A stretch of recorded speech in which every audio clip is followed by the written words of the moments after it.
I'm going to share how embracing my ADHD and autism in my corporate job has made my work life better. Hi, I'm Brett, the Audi Boss.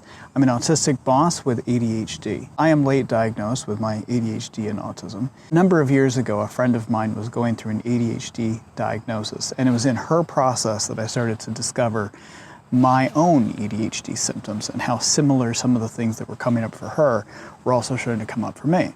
So I was starting to take her ADHD questionnaire, and I met a couple of times with someone that she had recommended that I talk to about ADHD, and the more and more I sat with that, the more I realized I have ADHD.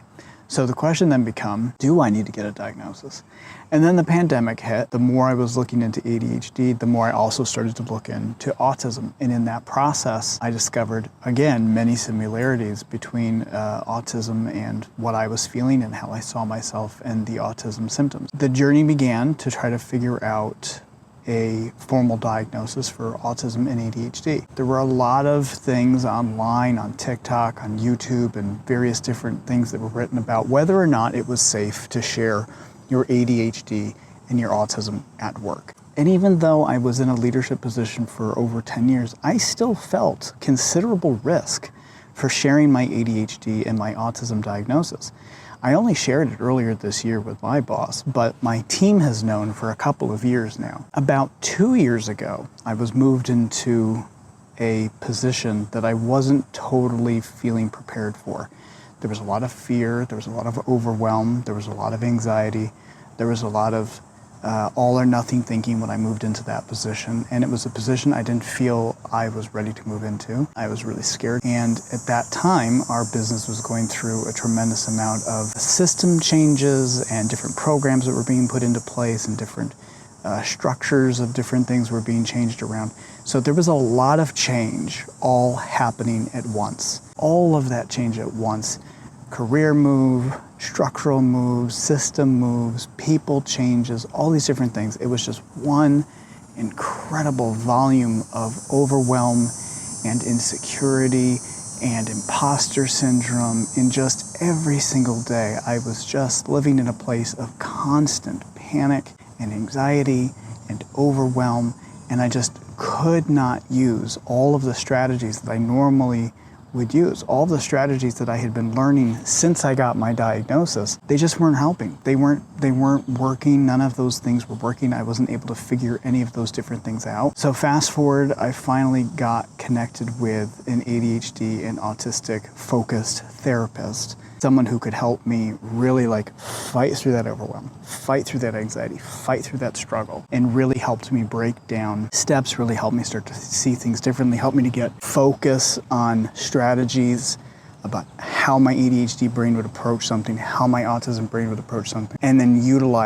get back to utilizing those strengths. And when I could finally get that foundation under my feet, okay, here's how I work, here's what I need to do, here are my strategies, here's how this works, here's how I process. Once I was able to get back to those basic structures and reduce the overwhelm and turn the noise down a little bit and tune out certain things, the more I was able to go, okay, I can do this, I can do this, I can do this. One of the things that I didn't realize pre-diagnosis that I realized post-diagnosis was my ADHD and my autism can really team up to hyperfocus and really pick on a thing. This is a little bit of Mono-Tropism, where you can really find a special interest, something that's you can really then become an expert. When there's a thing I don't understand, but I have interest in that thing, I will throw myself fully into that thing and learn everything, every little bit and piece, every little corner of that thing. I will ask a lot of questions. I'll spend a lot of time figuring out. I'll go to people and say, let me just check my understanding. Let me make sure I understand this correctly. So this works like this, this, this, and this. I learn and I learn and I learn like a very good student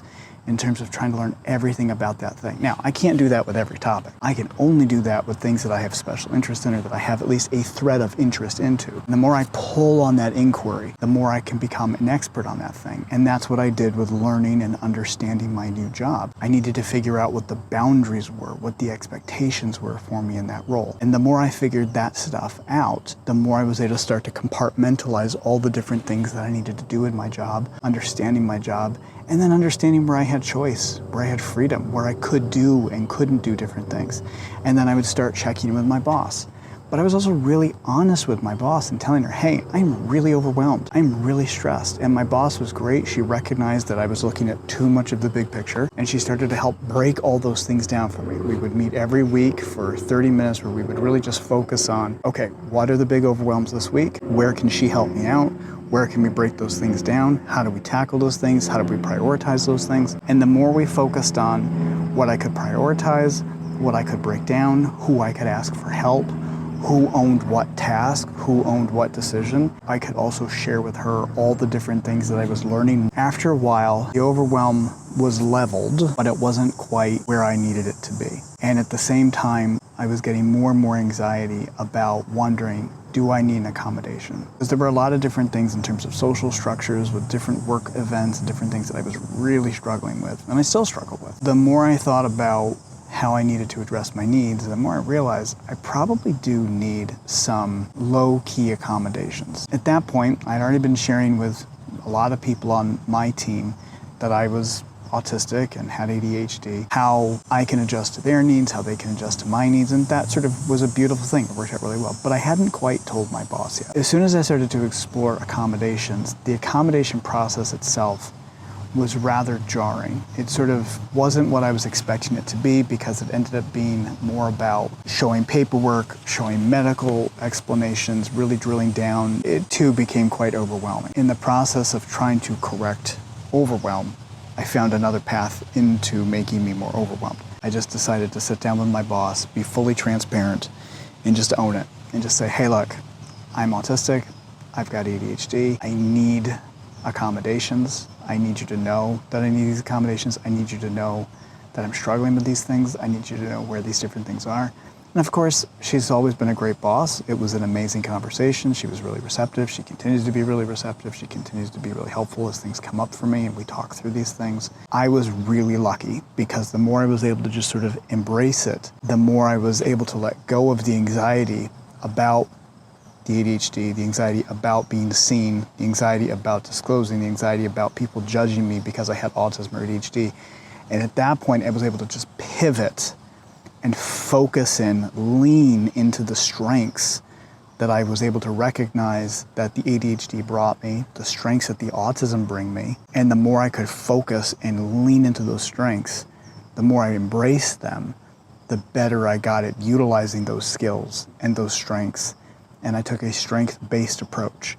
At that point, I was able to sort of say to others, hey, this is a strength of mine, this is a weakness of mine, this is where I need help, this is where I can excel. Can that person help me out? Can this person help me out? And the more I can do that and sort of say, nope, I can't do that because of this, but I can do this because of this, the more it helped me. It helped me let go of things, it helped me embrace other things. And in my position, in a leadership role, being someone who's vocal about having ADHD and autism, I'm able to be present in conversations and advocate in a different way for other people. And because I've been in this role for a long time, I've got really good relationships with people. I've established myself that when I say, oh, hey, I've got ADHD and autism, it helps change perceptions of what a person with ADHD and autism is capable of, and the strengths that we have, and the things that we can do. And I can talk through, hey, that thing you come to me for that you really like that I can do for you in that way, well, that's because of my ADHD, and that's because of my autism. I still have issues of sensory overload. I still have issues of overwhelm. I still have issues of anxiety. I still have a lot of concerns about being misunderstood and still having to advocate for myself. All those things don't go away just because I advocated for myself, just because I disclosed. But I'm able to now more comfortably speak to when those things come up for me and raise my hand and say, hey, I'm having this problem because of this. Can we pause and do this, or can we change this, or can we change that?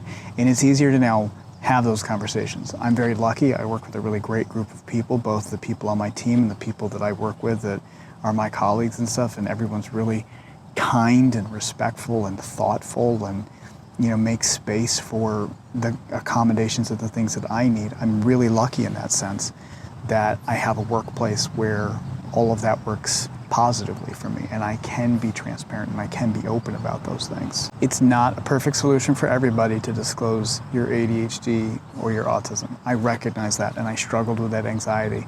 But ultimately, I hit a wall where I felt in that moment, it was kind of all or nothing thinking, but I felt in that moment that if I didn't share, I was really going to have a harder time trying to get through the next journey of what I needed to do at work than if I did share. And even in that moment, when I had that really all or nothing, terrified, anxiety-fueled thinking, I really even came to the decision of like, okay, if this doesn't go well, I'm accepting that. But ultimately, it did go well. And ultimately, everybody around me who has always been a kind and thoughtful colleague showed that they continued to be kind and thoughtful colleagues. And that made a huge difference in disclosing and sharing disability. And while it is a different way of thinking, and it is a different way of working, and it is a different way of processing, it is also recognized as a disability. It is both of those things.